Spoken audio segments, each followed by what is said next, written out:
گل وچ اور بن گئی. ہاں اب پاکستان جن مقاصد کے لیے بنا ہے قوم ادھر اب چل پڑی ہے. ہاں لبیک کا نعرہ پوری دنیا پر لگنا ہے بس. ہاں جی توجہ بھائی بات سن. حضور نال پیار کرنا ہے تے جدھروں بھی جمع تفریق کر کے لے آؤ گے نا اگے حضور ہی کھڑے نے. اے میری گل یاد رکھنا. ہاں جی اے مت سمجھنا بھائی اس راہ جاواں گے تے شاید اسی نا اگے پھر حضور کھڑے. ہاں جی دنیا وچ بھی حضور دی وجہ تو دنیا قائم ہے تے قبر وچ بھی آخری سوال حضور دے بارے ہونا نے. جے کوئی یاد ہے تو پھر گل پکی کر لینا. آخری سوال یہی ہونا ہے ما کنت تقول فی ھذا الرجل. دس انہاں نال کی وفا کیتی ہے. اوتھے جا کے کہے گا میرے کو ٹائم ہی کوئی نہیں سی, مینوں تو جان بڑی قیمتی سی. اتنی محبت کر کے ضرور جانی. فرشتے اجے پوچھتے پے ہون تے کہتے ان کے بارے میں پوچھتے ہو, مر کے پہنچا ہوں یہاں اس دل ربا کے واسطے. حوض کوثر تے بھی حضور فرماندے نے میں خود کھڑا ہوواں گا. اس دن بھی جدو ایڈی ایڈیاں زباناں باہر ہونیاں تے پیاس بجھن واسطے ایک ہی جا ہونی, وہ در رسول ہی ہونا ہے. ہاں جی وہ دن ماں بھی نس جانی, پیو بھی نس جانا, یار بھی نس جانے. حضور فرماندے نے میں ہی کام آنا ہے سارے اندر. جی حضور نے پوچھ لیا تو یار ایئر کنڈیشن ستا رہندا سی, تینوں پتہ ہی کوئی نہیں سی ملک میرے خلاف کی کچھ ہوندا رہا, میرے دین دے خلاف کی کچھ ہوندا رہا.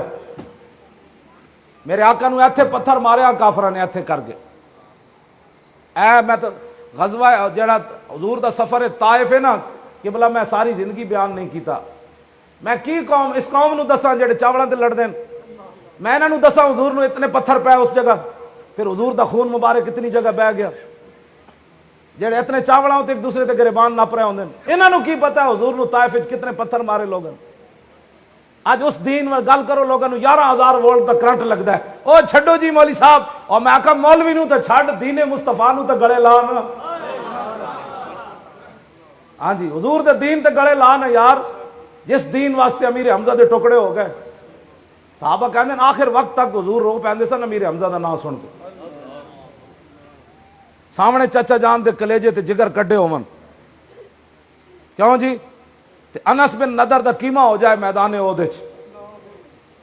لو جی میں آخری دو گلاں کر کے میں گفتگو حضرت انس بن نضر جڑے سن نا او میدان بدر وچ پیچھے رہ گئے سن. تے بعد وچ کی کہندے سن واللہ لئن اکرمن اللہ ربی بیوم القى المشرکین فی لیرین اللہ ما اصنع. یا اللہ بدر وچ تو میں رہ گیا پیچھے, جے تو مینوں آئندہ پھر موقع دیتا نا تیرے تے تیرے نبی دا دشمناں دا میری ملاقات ہو گئی تو پھر تو ہی دیکھے گا میں کیویں لڑنا, رب ہی دیکھے گا میں کیسے لڑتا ہوں. پھر میدان احد آ گیا. انس بن نضر دا کافر باقی صحابہ تے تو انہاں مسلے کیتے نا نک کن کٹے, انس بن نضر دا انہاں کیما کر دیتا. آپ دی لاش بھی نہ پہچانی گئی, صرف انہاں انگلیاں جتھے پئیاں سن نا کیمے دے نال, تے آپ دی ہمشیرہ نے نہ پوریاں تو پہچانے اے میرے برا دی لاش ہے. پھر رب بھی ویکھدا جیڑا بندہ اینج کر کے اپنیاں جاناں بچاندا چلے, وہ مسیتاں دے سپیکر اتر گئے, مولوی تے پیر نہیں بولے. کہندے جی کو فرض واجب تھا اتلے سپیکر چ اذان دینی. میں کہا مولوی صاحب تسی بھی فرض واجب کوئی نہیں سی, پیر صاحب تسی بھی فرض واجب کوئی نہیں سی. اللہ دے گھروں تو سپیکر اترے, اپنے گھر دی ٹوٹی بھی کوئی نہ لاڑ دے. تے جرم کی وے اللہ اکبر دی اتلے سپیکر, مولوی دی تقریر تے بند کر دیو, لیکن اللہ اکبر کا کیا مسئلہ تھا. اسی واسطے تو ہندوؤں دی ہولی جا کے مزے لائے انہوں نے. ہاں ہندوؤں دی ہولی جا کے کیا کہ یہ تمام مذاہب جو ہیں یہ پھولوں کی رنگ برنگی کی طرح, یہ تمام اللہ کی نعمت ہے تمام مذاہب. دسو جی کفر بھی نعمت ہوتا اور نہیں بولے مولوی ظاہر ہے جی انہوں نے جنہوں ٹیے ٹیے ملتے ہیں تو جڑے انہوں نے دربارہ کوٹھیاں تے جا کے انہوں بولنا سی, وہ تو امام ربانی ہوتا تو کوئی بولتا نا. ہاں جی